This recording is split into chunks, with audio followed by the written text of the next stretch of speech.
আমার জন্মদিনে সবার আগে আমার তিথি আপুর কাছ থেকে উইশ পেয়েছি, সাথে সুন্দর সুন্দর গিফটও ছিল এবং পুরো টিম মিলে আমাকে সারপ্রাইজ করেছে। আমি আর আমার মেয়ে ঘুরতে বের হয়েছিলাম, ইমার্জেন্সিতে আপু আমাকে ফোন দেয় এবং আসতে বাধ্য হয়েছি। আসার পরে যে আমার জন্য এত বড় সারপ্রাইজ ওয়েট করবে আমি তো বুঝতেই পারি নাই। থ্যাংক ইউ সো মাচ আপু, আন্টি আর সব আপুদেরকে অনেক অনেক ধন্যবাদ। আমি খুব খুশি ছিলাম আজকের এই দিনটাতে। সবচেয়ে ভালো লেগেছে ফুলের তোড়াটা, কারণ এটা পদ্ম ফুলের তোড়া ছিল এন্ড আরো একটা স্পেশাল গিফটও ছিল। সো আমি খুবই ওয়েট করছিলাম সেটা কি হতে পারে। তার আগে আমরা কেক কাটবো।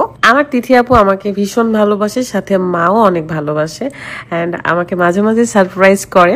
জানি না আমি এত ভালোবাসা পাওয়ার যোগ্য কিনা, তবে অনেক অনেক দোয়ার ভালোবাসা থাকবে আন্টি আপনার জন্য এবং আপুর জন্য, সবার জন্য। তিথি আপুর এই পার্লারটা মানে আমার পার্লার, কারণ আমি এখানে বিগত 10 বছর ধরে যাওয়া আসা করি এবং সবার সাথে খুব ভালো সম্পর্ক। আমাদের এই পার্লারটার লোকেশনটা বলে দেয়, রাজশাহী নিউ মার্কেট উপহার সিনেমা হলের অপোজিট পাশে তিথিস বিউটি লঞ্চ।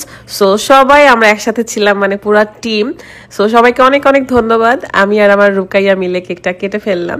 তিথি আপুর কোলে কিন্তু তার সুন্দর কিউট মাশাআল্লাহ একটা বেবি আছে। এতদিন আপনারা শুধু নাম শুনে আসতেন আমার মুখে, এই যে আমার পাশে দাঁড়িয়ে আছে সুন্দরী রমণী, এত কিউট। জীবনে প্রথম যখন আপুকে দেখেছিলাম তখন আমি বলেছিলাম যে আপু আপনি আমার মায়ের মতো দেখতে একদম, কারণ সত্যি একটু করে আমার আম্মুর মতো চেহারা লাগে। আমার সম্পূর্ণ চেহারা মনে নেই আমার মায়ের, বাট যতটুকু মনে আছে আমি ফিল করতে পারি আমার আপুর চেহারাতে। আর আপু আমাকে অনেক বেশি স্নেহ করে। তো আমি সবাইকে একটু একটু করে কেক খাওয়াই দিচ্ছিলাম। তারপর আমার ভীষণ দেখতে ইচ্ছা করছিল যে আসলে এই সারপ্রাইজটা কি। দেন দেখি এত সুন্দর একটা শাড়ি, এই কালারের আমার কোনো ধরনের ড্রেস বা শাড়ি নাই, এই কারণে আপু নিয়েছে এটা। অ্যান্ড ইনশাল্লাহ আপুর পার্লার থেকে আমি এই শাড়িটা পরে সাজবো। আমাদের আব্বাজানটা এত বড় হয়ে গেছে দেখতে দেখতে, সবাই কিন্তু দোয়া করবেন আমাদের বাবার জন্য। এটা তিথি আপুর প্রথম বেবি এবং একটাই বেবি। আপুকে সচরাচর আমার বার্থডেতে পাই না, কারণ তিনি ঢাকায় থাকেন। কিছুদিনের জন্য রাজশাহীতে এসেছে এবং এই বার্থডেতে আমি পেয়ে গেলাম। আমি তো অনেক খুশি ছিলাম। বাই দ্য ওয়ে, এই বিথি স্ট্যাটনে একটু একটু করে ব্লগও আপলোড করবো, আপনাদের সাথে শেয়ার করব।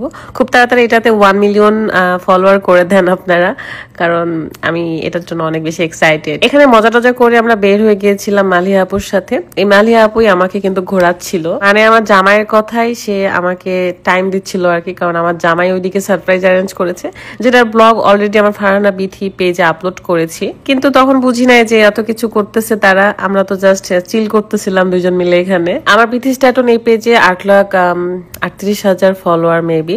আপনারা বেশি বেশি করে ফলো দিয়ে দেন এবং আমার ভিডিওটা শেয়ার করে দিবেন আর আমাদের জন্য দোয়া করবেন। আমরা এসেছিলাম হিলিয়াম রেস্টুরেন্টে, এখানে এসে একটু খাওয়া দাওয়া করলাম। এখানকার চিকেন ফ্রাই গুলো আমার ভালোই লাগে।